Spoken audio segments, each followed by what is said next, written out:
Peace and Black Power, Black family. It's your brother Chase back at you again with another reactionary video. Yes, I know it's been a long couple of weeks, family, but I am back here to give you some fresh new content, here to break down some game with the family. And as you see, and as you know, a lot of these folks, they've been talking crazy over these last 2 weeks about foundational Black Americans, misrepresenting the lineage. And, today, I come to you as your humble brother to do a little bit of straightening. But before we get into all that, make sure you like the video, you subscribe to channel, and make sure you go get my newest book, When Black Americans Stop Singing and Start Swinging. I'm proud to say that we had reached #1 on Amazon for a period of time. We're still doing very well. I want to thank all the family for the love and support. Thank you for the rave reviews. If you haven't already, please go leave a review on the Amazon page right now if you already have the book. And if you don't have it, make sure you go pick it up. I am working on the color copy, and by the time this video comes out, it's probably updated in the Amazon system. So I have decided to switch the book to color for the family. So I know the family was asking for color photos on the inside. So the photos that can be colorized have been colorized, and it should be up on Amazon by the time you see this video. So I just want to thank the family for all the love and support. And with that being said, we're going to break down the good sister Monaleo today. And Monaleo, for those, just a little quick background, a couple weeks ago, about a month ago now, she released a song called Sexy Salon. Okay? And it went viral. All right, it went viral. It was kind of a feel-good song for a lot of foundational Black Americans because the word salon and FBA are kind of used synonymously.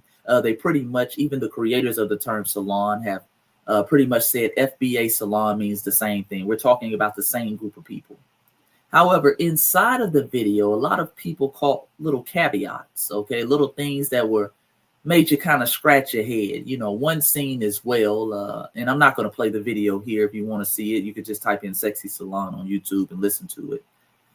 Is a scene where she's holding up the Black American Heritage flag, and she's kind of got these other flags in the background, okay? And so, a lot of foundational Black Americans kind of felt a little way about it, like, hey, this kind of missed messages. It's called Sexy Salon. It's meant for us, but you're holding up all these other flags. So she went on, I think it's called the Eggs and Grits podcast with Mr. Dante. I think his name is Dante Kyle, and she tried to address it. So that's what we're going to be breaking down today from a very non-emotional and strategic standpoint, so we can get some straightening going on, because there's been a lot of misrepresentation.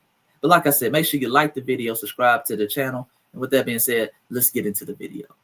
About the Sexy Salon, though. So I love the way you approached it, right? Okay. I love how you tailored it to yourself with the pink Black American Heritage flag. And by the way, just as a side note, this young man, for people who don't know, is the host of the Eggs and Grits podcast. This is Dante Cal. He's very anti-FBA.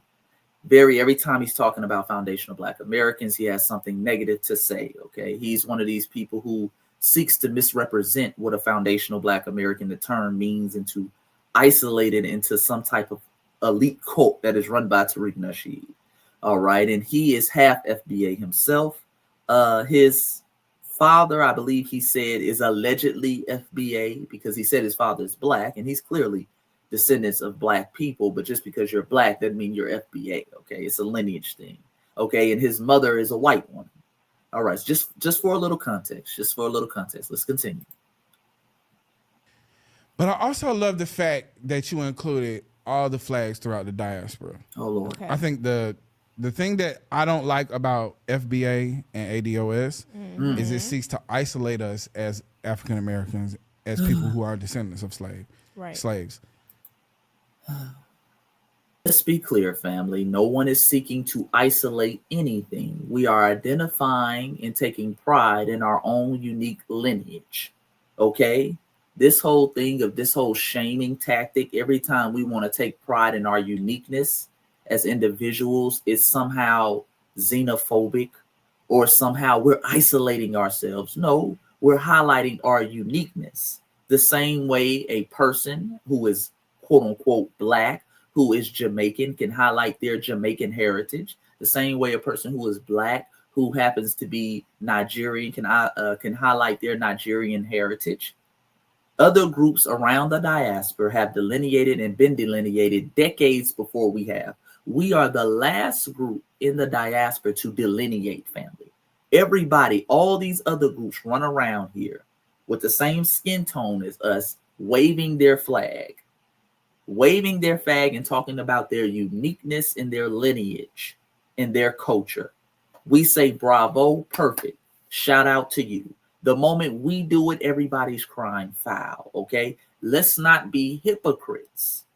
Let's not use shaming tactics. Let's not demonize a term because many people are not a part of that term, because that's what it comes down to. It's one of those things, well, if they can't be a part of it, then we can't have it either. I'm just going to demonize, I'm going to sabotage the whole term and muddy up the waters. No, we're not going to do that, sir. Let's be genuine. Okay, let's be reasonable. If you allow other groups in the diaspora to delineate and highlight their unique heritage, we should be able to do the same.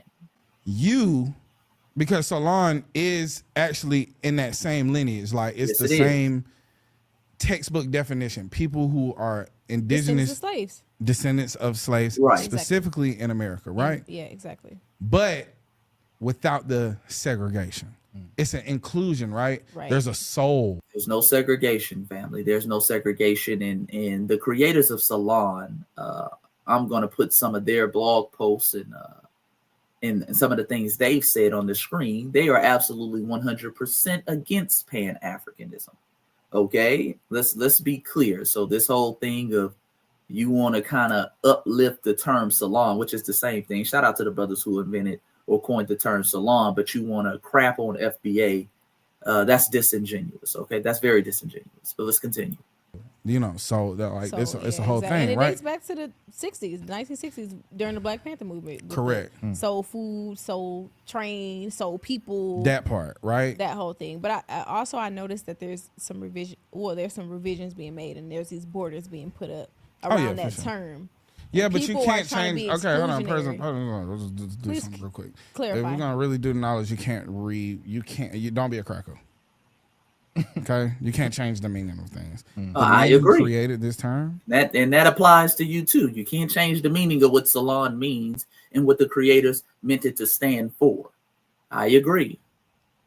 It made it with intention about people who are African American, descendants of slaves, Black American descendants of slaves that have a culture that is rich here in America based off the movement of your soul.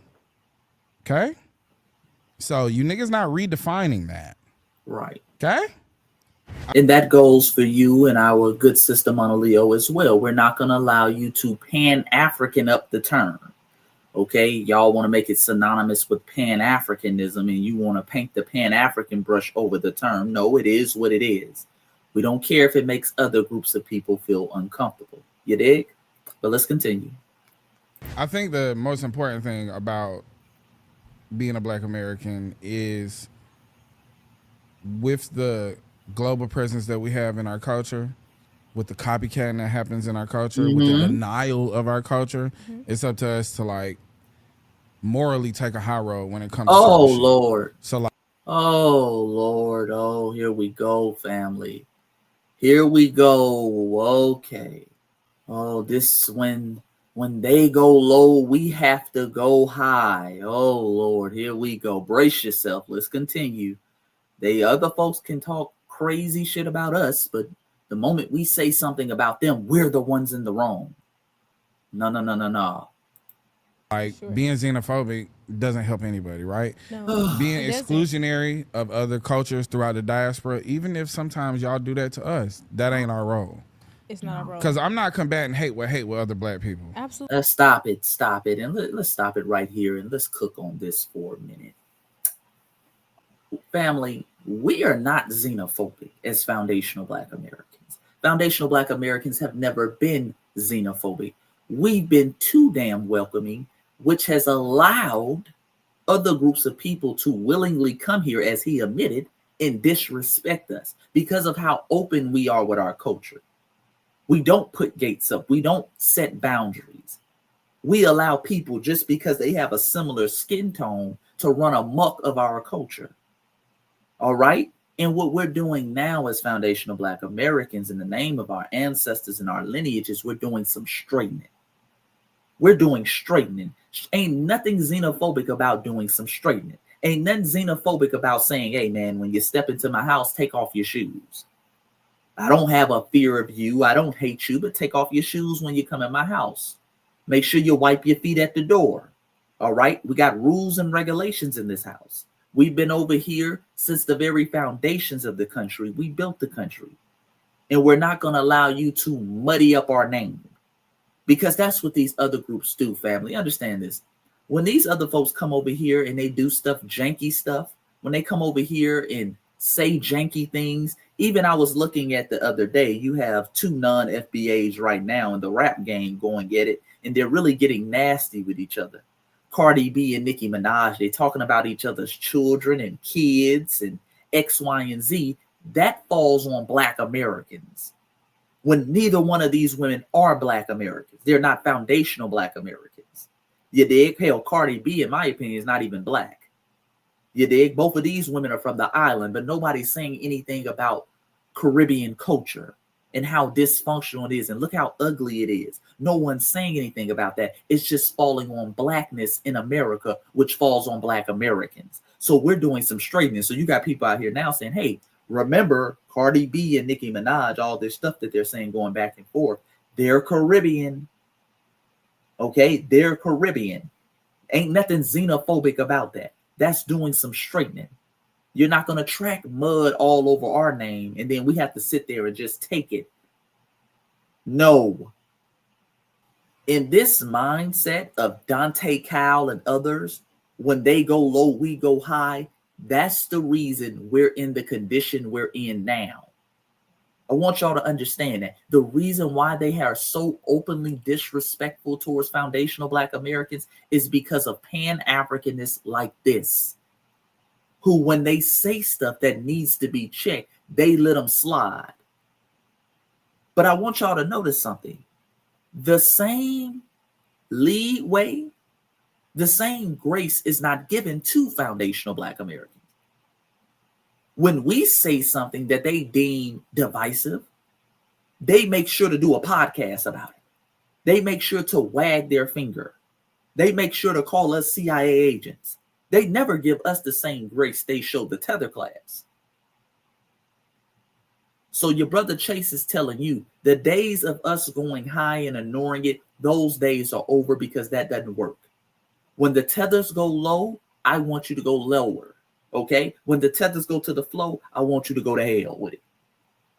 That's your brother Chase telling you that. Absolutely not. It's not our agenda. I say that to say this. The way that you were intentionally very inclusive is what we need to do, especially like people that are going to be leading the next generations. You know what I'm saying? I represent a millennial, you represent Gen Z. Yep. But it's important for us to push a connected diaspora and not a separated one. I agree. It's a lot of times the older millennials, sometimes it be millennials, period. And then sometimes it be them Gen Xers that be pushing from all cultures this like segregated Blackness. I don't fuck with that. We not fucking with that. Yeah. Oh Lord. What ever. If you're not effing with it, go holler at the folks in the quote unquote diaspora. Go holler at the Caribbeans who delineated decades ago. Go holler at Africa who has 3,000 damn tribes. Africans are over there fighting right now in Sudan, in Congo, in other places on the continent now, literally going to war with each other. Go holler at them. And here's my question for Pan-Africanist family. Why do they always act like foundational Black Americans are the one holding back unity? Why can't y'all just get together and unify? If all of y'all are on code throughout the world, why can't you just get together and unify? Why do you need us to unify? Do your own thing. Ever. If we not connected, what is the difference? Yeah. Besides a boat stop, what is the difference? What's the difference?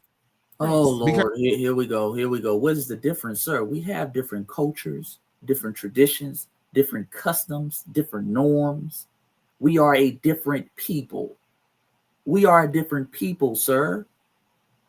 If I drop a foundational Black American off in Jamaica, it's going to be a cultural shock. He's going to have to make some adjustments. He ain't going to be able to move like he normally moves in a foundational Black American community because they're a different people. We're not a monolith. This whole thing ain't no difference but where the boat dropped us off at. That's cap. That's cap. And let's just say it's true. Let's just say ain't no difference but where the boat dropped us off at. We got dropped off 400 years ago. We got dropped off 400 years ago. We not the same people no more. Because environment, cultural circumstances shapes people. Again, we are the only group. We have to be a monolith. Everybody is just us. Oh, it ain't no difference. It is a difference. Because if it's no difference, you would have the same culture in your homeland. Jamaican culture is different from Nigerian culture. Nigerian culture is different from Negrito culture out in Southeast Asia. Negrito culture is different than Black American culture.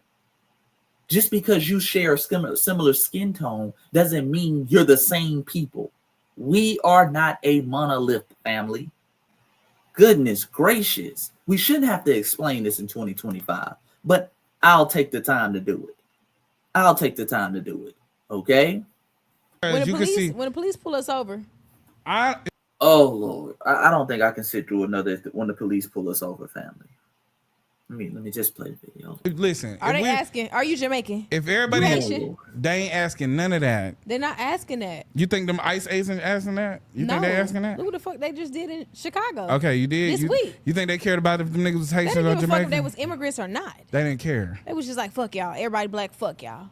Okay. That's how I felt. So well, I wish I had $1 for every time I've heard this analogy when the police pull us over. And they use this. This is almost like in Monopoly. You get a get out of jail free card. This is their quote unquote get out of jail free card. See, whenever we get on their ass and we point out the hypocrisy of what they're doing, then it's when the police pull us over, that's their go-to move.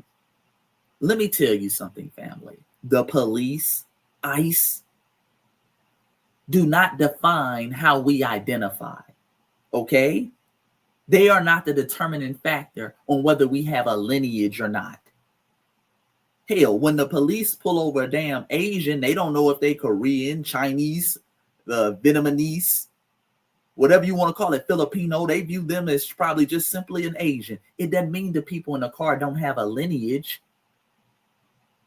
This is the craziest talking point ever. And it's inconsequential. It's a nothing burger. Every time we start doing straightening and gatekeeping our culture, here you come talking about the damn police. When the police pull us over, who cares? How about this? I make the quote unquote diaspora deal. Since the police all see us as black, stop calling yourself Nigerian, stop calling yourself Jamaican. You are just a Negro. Drop all of your culture, drop all of your traditions, drop all of your heritage. Take that damn Jamaican flag, Congolese flag out your bio, and I just want you to be one big Negro.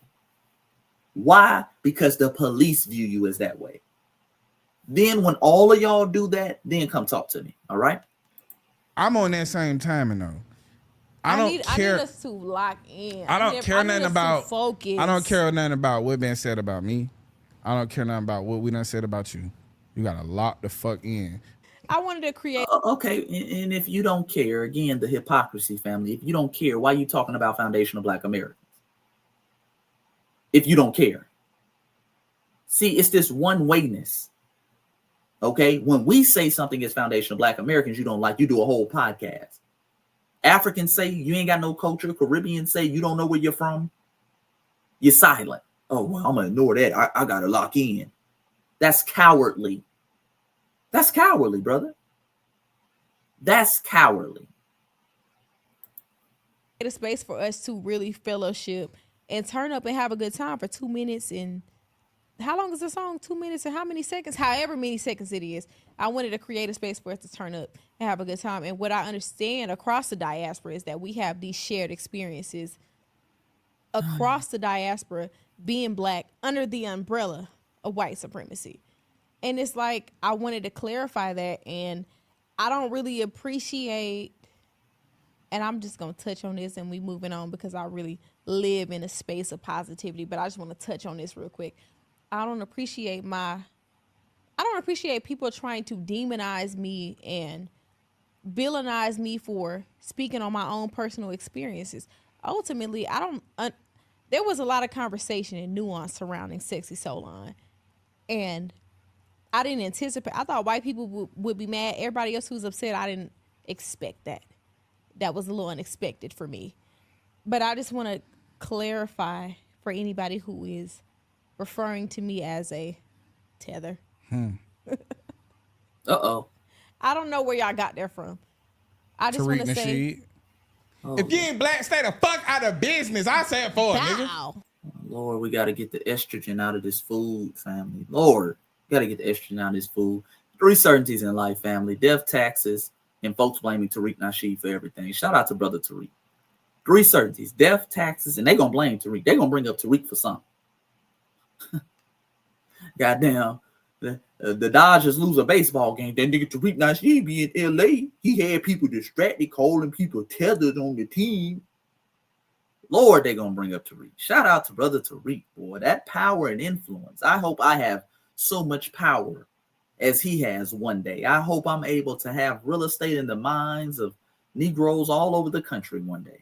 Goodness gracious. Let's continue because it's getting good. It's getting good. Let's hear some more.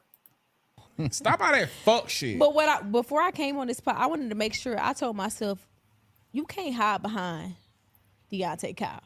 He gonna say what you don't want to say, or what you're supposed to not be able to say.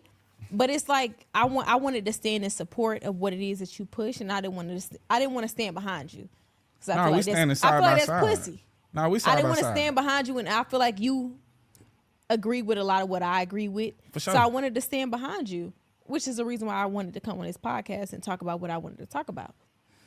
So I just want to clarify. I'm pro-Black. I'm promoting Black unity, Black community, and Black love. And if you disagree with that, I don't know what the fuck to tell you. Fuck you then. Yeah. You're a cracker. Yeah, fuck you. If you disagree with Black unity throughout the diaspora, just a lot of these be a white man. And you I know you will agree with this. A lot of these communities, they be on par with white folk shit. White supremacy. They be right along with that. Nigga. And it be throwing me off because it's like we all Black in America. Listen, man. We all fall under the same umbrella. Oh Lord, so that's what it is, family, and that's the ending of the video. So again, if you have pride in your lineage and heritage, if you want to gatekeep it, if you want to say, hey man, shout out to everybody else, but this is strictly for us. This is particularly for us. If you are out here and people are constantly disrespecting not only you, because when they say things like Black Americans have no culture, Black Americans don't know where they're from, Black Americans are dumb, Black Americans are lazy, that's an attack on our ancestors. That's why I go so hard about it. It's not just an attack on my brothers and sisters who are the beneficiaries and descendants of these ancestors. It's an attack on the ancestors directly. But if you do all of that, you don't want unity. All these little shaming tactics. You don't want Black people to come together. You're divisive. You're xenophobic. Don't matter what the truth is. But they're not xenophobic. They're not divisive for getting on a podcast and calling out foundational Black Americans. They're not xenophobic for that. They're not xenophobic for saying F how we think. The very people who you're describing in your song. They're not xenophobic and divisive for that. For taking legitimate talking points and trying to demonize those talking points and paint it in a negative light. Taking our words and flipping it into some, oh, well, if you say this, you don't want Black people to come together. What are you talking about? Why do we always have to belittle ourselves and take disrespect for the diaspora to come together? I don't want to be a part of that. If you're uncomfortable about me identifying with my lineage and gatekeeping my culture the same way you do, stay your ass over there in your culture. I'm like Tip on ATL. I'm not trying to kick it with you, skate with you, none of that. We good. We good. I don't wish harm on anybody in the Caribbean, in Africa, or throughout the world, wherever Black people are, racial-wise. I don't wish harm on anything. But I'm good. I ain't gotta talk to you. I don't have to be buddied up with you. You dig? But the ancestors have a unique way of humbling people. Okay, so after this interview came out, family, as just some of y'all know, over the last couple weeks, a lot of foundational Black Americans, because she's talking about F ya and F your feelings, and they're doing all this misrepresentation of foundational Black Americans. So a lot of people start digging of her and her past, because a lot of people found it interesting that her manager, was Nigerian. So they're like, oh, okay, this dude is Nigerian. And the ancestors, they didn't like what she said. And so people started looking into his past, family. They started looking into his past. And this is one of the unique things that pulled up. Now, this is who she's managed by. Uncle Toby. Oh, Lord, let's get into Uncle Toby. This is her manager, family. And these are some of the tweets from Uncle Toby. This is going back to 2012. White women, he's got the asterisk marks, like white women, that's pro-white women. He's doing a lot of white talk. White women, I love y'all. White girls, ooh, he got the heart eyes, the heart eye emoji. White girls do it right. Oh, he's big on the white girls, okay? Now, remember Dante Cowell, he was doing all that. Y'all, the white people, be white people. Okay, the dude who manages her has a fascination with snow bunnies. Okay, let's go to some more, because it gets worse and worse. All right. New white girl in my background. Okay, I guess he's talking about his background on his Twitter page. I like my girls like my drugs white. Oh, goodness, boy. In high school, I had all the white HOESs. I get to UH, University of Houston, and I haven't pulled not one white girl, not one. Okay, these are the people we need to unify with, family. This is who manages Monaleo. Okay, this is who manages Miss Sexy Solon. All right. Bro, isn't it weird that whenever people are mixed with white and Black, they would rather go by being Black than being white? Okay, so he's saying that's weird. You need to go with your whiteness. Okay. These are the people we need to unify with, family. This is who managing Monaleo, because a lot of people we looking like, oh, okay. All right, but it gets worse. Okay, now this is another tweet. This is from 2011. He's talking to somebody, I guess somebody based Jew. That's the name of the guy he's talking to on Twitter. Is he white? I don't want to go with N-words for my graphic-ish. Okay? I don't want to go with N-words for my graphic-ish. And he's using the N-word with a hard ER. And I've been telling y'all for years, a lot of these Africans, they love using the N-word with the hard ER. Okay? And that's showing you how they distance themselves from us. Okay? The hard ER. Remember the Myron Gaines of the world. Okay? He's from Sudan. He likes to laugh and ha-ha and kiki with a lot of these white supremacists and use the N-word with the hard ER. Okay? So this is him, family. Uh-oh, wait, hold on. Uh-oh, and we knew we were going to find this, okay? Here is he. This is him. True. Back to Akatas. And I've told y'all about that Akata word. Akata is a word that they use over in Africa, especially West Africa, particularly Nigeria, which this dude is, to describe and to disrespect foundational Black Americans. A lot of people vary about the definition of the word, but a lot of people believe it means wild ones or wildcats, someone away from home, okay? Someone away from home, okay? And it's a very derogatory term that they use to particularly describe foundational Black Americans, okay? So this is him on his Twitter page. Y'all Ricky G. He's talking to Ricky G. Whoa, let's not turn this into Igbos versus Yoruba's now. We're on the same team. It's the Akatas we don't like. Remember. Okay. And I told y'all this. This is good teach tape, family. These folks, they go at it with each other on their homeland. The only thing that unifies these folks in the Caribbean, in African, the only thing that unifies these folks in Africa, in the Caribbean, and other places is when it's time to crap on foundational Black Americans. And you can see it in that tweet. Let's not turn this into Igbos versus Europa now. We're on the same team. Wink, wink. It's the Akatas we don't like, remember? See, this is why they always need us. They need to be able to crap on us unapologetically. Okay? So they can unify. That unifies them. When they get to crap on us and say derogatory things about us, that helps to unify them. They feed off of that, family. But when we punch back, they cry foul. So he's saying, hey, man, listen, I know we always go at it with each other. We don't have no unity over here amongst each other, but we got bigger fish to fry. It's the Akatas we don't like. Here he is again, Akata this. LOL, Akatas always do things the hard way. But where do you sit in pole or political science? I think he's trying to say poli-science. All right, so he's using the term Akata.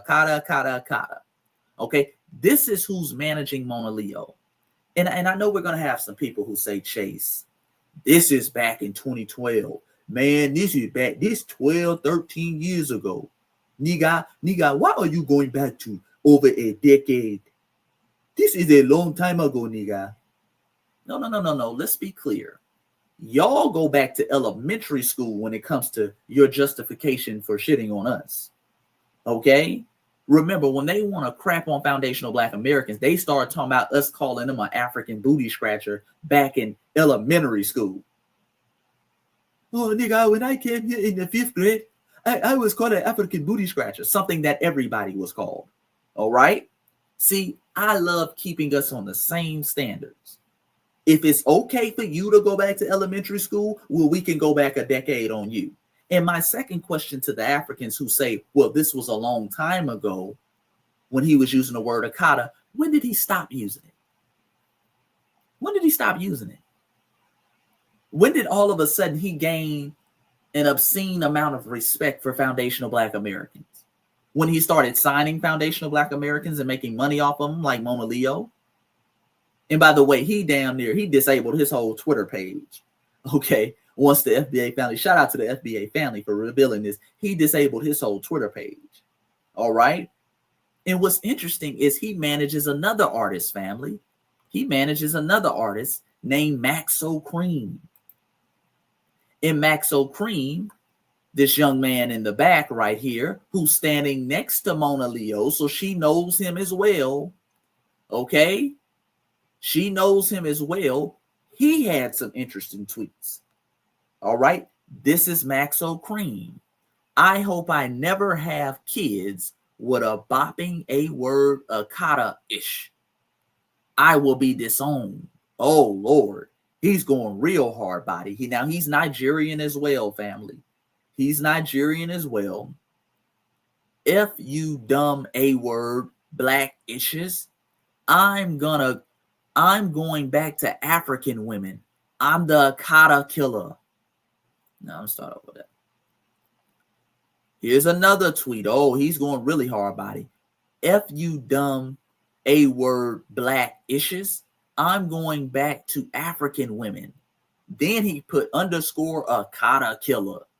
Boy, he's talking about killing us or unaliving us Akatas. Fair use, YouTube. I'm just describing his tweets. Okay, he's talking about unaliving us. Let's be clear. He's talking about unaliving us. These are the people we're supposed to unify with. We're supposed to ignore these people when they come around our circles. And as you can see him in the back, he's got the whole FBA aesthetic look. Nothing, he ain't got no traditional African garbs on. He ain't got none of that. Okay, he grew up in Houston, Texas, and he eats off of foundational Black American rap music. That's how he eats. You dig? That's what puts shelter over his head. This is how he's talking. Here's another tweet. Akata killer. All right, boy, he was known. He wanted that to be his brand. Okay. Here's another one.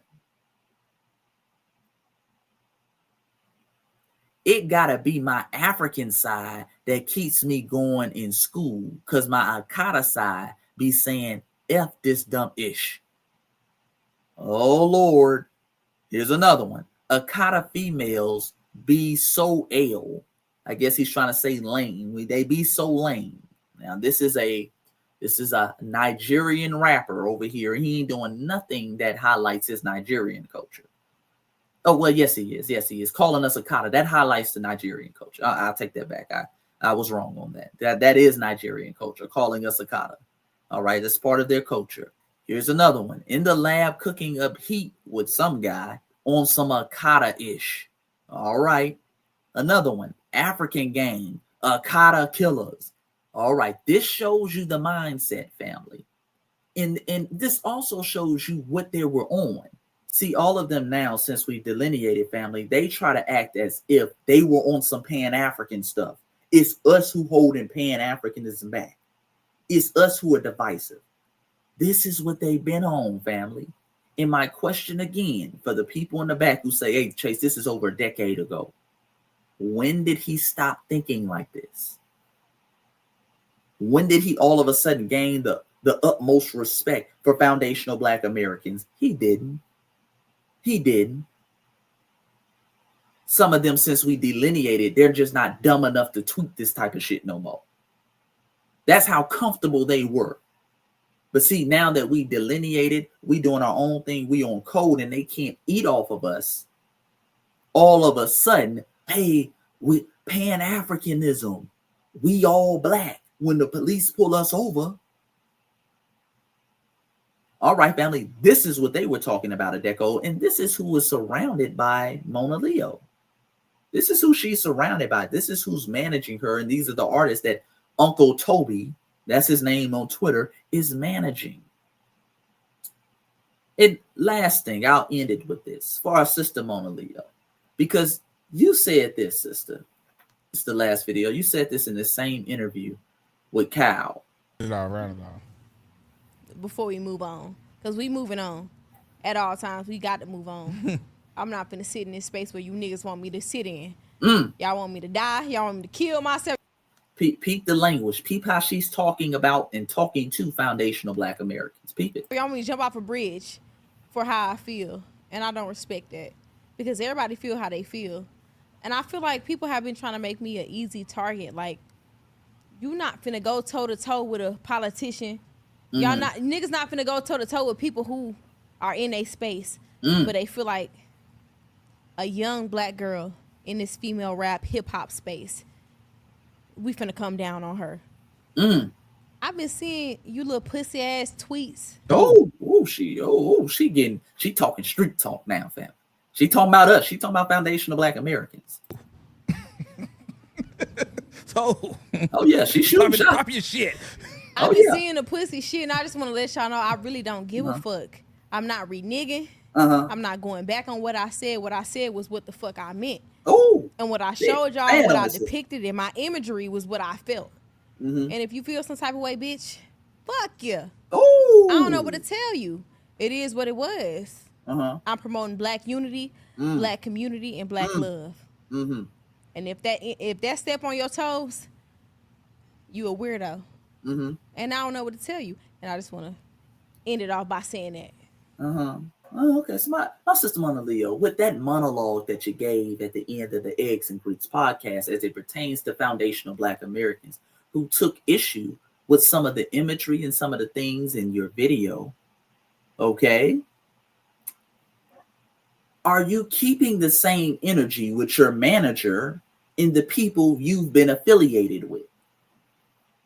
Huh? Because you said, I saw the little pussy ass tweets. Did you see those tweets? Did you see those tweets that we brought up? Because from my understanding, family, and y'all let me know, because I've been handling business, I've been out of the state. I've been running around the South trying to set up some things for the FBA family. Let me know, has she spoken about what her manager has said? Has she spoken out against Maxo Kream? Has Dante Cal said anything about her manager? Because see, when somebody tweets at you the word tether, oh, y'all come on, y'all won't smoke, y'all, oh, you firing. Oh, you talking like a street cat. Fuck yeah. I stand on it. I didn't seen it. Oh, she get real animated. Boy, she's playing a hell of a character, ain't she? When people don't like something that foundational Black Americans do, the disrespect, they stand on it. But your manager and your guy out here who you've been affiliated with, who he manages, who's sitting up here talking about killing people from your lineage, unaliving people from your lineage. Okay, fair use, YouTube, fair use. I'm just describing what was tweeted. Crickets. I haven't heard Dante. Have y'all heard Dante Cal say anything? Put in the comment section below. Crickets. They don't say nothing in.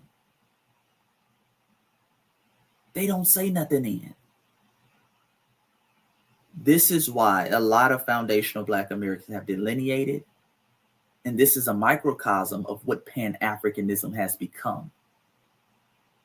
Unity and pan-Africanism has become everybody gets to eat and shit on Black Americans. And Black Americans, you better not say nothing. You better sit down, have a Coke and a smile.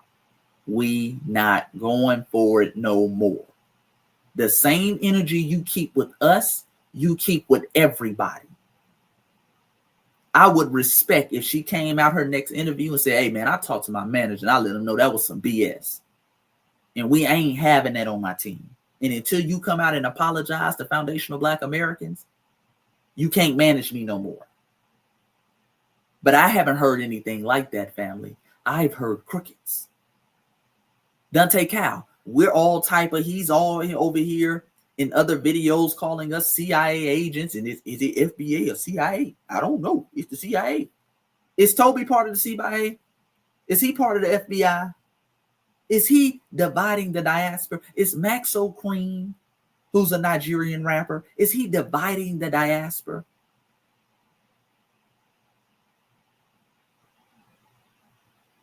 Cowardly. That's what it is. It's cowardly. But it's your brother Chase, family. Make sure you go get this book, When Black Americans Stop Singing and Start Swinging. Bestseller on Amazon. Thank the family from the bottom of my heart for the love and support you guys have been showing me towards this book. It is important that we tell our own story and we stand on FBA business. This is why we make videos like this. I'm not going to allow people to disrespect my ancestors that came before me, family. You dig? Talking about we have no culture. We don't know where we're from. We're lazy. We've never done anything. When we have a history of resilience and excellency that paved the way for all these folks to eat and be here today. It's your brother Chase. Like the video, subscribe to the channel, and y'all know what it is, man.